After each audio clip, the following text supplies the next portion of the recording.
আমার না পারা কাজগুলোর মধ্যে এটা হলো একটা অন্যতম, যেটা আমি এখন বেশ ভালো মতোই পেরে গেছি।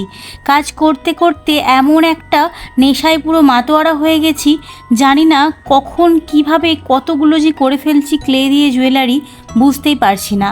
আর সেগুলোকে একটা একটা করে কালার করে ঠিক শাড়ির ডিজাইন করে যার যেমন শাড়ি সেইভাবে করে তুলছি।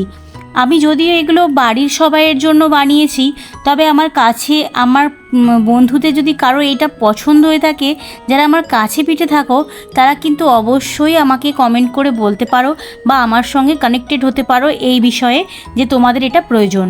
আমি কিন্তু যে কোনো কাজ অনেকটা নিষ্ঠা ভরে করি, যা প্রথমবার আমাকে একটু আঘাত দিলেও সেকেন্ডবার থেকে আমার কোনো রকমভাবে অসুবিধা হয়নি। যেমন ধরো, প্রথম দিন যখন ক্লেটা নষ্ট করেছিলাম, একদম পারছিলাম না, একটা আঁকা ভাঁকা হাতে কেমন একটা ডিজাইনের ক্লে জুয়েলারি বানিয়েছিলাম, সেদিনই আমার মনটা ভীষণ খারাপ হয়ে গিয়েছিল। আর আমি সেদিনই ভেবেছিলাম যে আমি তো পারবই, আর আমাকে পারতেই হবে, আর অনেকটা সুন্দরভাবেই আমি বানাবো। তো একটা যে অনেকটা মনের মধ্যে আশা আকাঙ্ক্ষা নিয়ে নিয়েছিলাম, তারই ফলস্বরূপ আজকের এই দিনটা আমি হয়তো দেখতে পাচ্ছি। ক্লে জুয়েলারিগুলো অনেকটা সুন্দর বানাতে পারছি আগের থেকে। তো সেইভাবে কোনো রকম ফুল ভিডিও আমি করে রাখিনি, যদিও তার একটা বিশেষ কারণ হয়তো আমি পারলাম না আর তোমাদের সঙ্গে শেয়ার করলাম যে আমার না পারা একটা কাজ আর কি। আসলে যে বিষয়ে আমি ঠিক পারদর্শী নয়, সেই বিষয়ে আমি চেষ্টা করতে গিয়ে যখন না পারি, তখন কিন্তু আমার ভীষণ খারাপ লাগে যে আমি পারি না, তবু চেষ্টা করতে গেলাম তাও হলো না।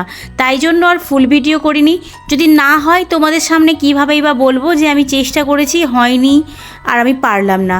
তাই জন্য পারলাম না এই কথাটা সত্যি আর বলা উচিত নয়, যদিও তার প্রমাণস্বরূপ আমার হাতের জুয়েলারিগুলো দেখলেই তোমরা বুঝতে পারবে।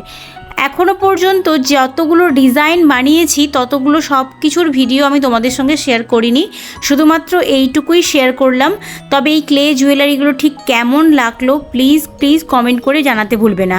আর ভালো লেগে থাকলে একটা লাইক করে দেবে। আর এর যে দড়িগুলো বাঁধা, মানে হাড়ির যে সুতোর বাঁধা, সেগুলোও কাজগুলো আমি নিজের হাতেই বানাচ্ছি। সমস্ত কিছু করতে একটু সময় লাগছে বটে, যেহেতু একা একা সমস্তটা করছি, তো আমার কিন্তু বেশ ভালোই লাগছে। আর আগের মতো সেইভাবে ভিডিও আপলোডও করতে পারছি না আগের মতো। তার বিশেষ কারণ আমি একটু এমনই ব্যস্ত হয়ে পড়েছি বিভিন্ন রকম কাজে, যার জন্য ইউটিউবটাকে আর সময় দিতে পারছি না। তবে আমি চেষ্টা করব নিশ্চয়ই আগের মতো করে আবার নতুন করে কাজ করার। আজকের মতো টাটা।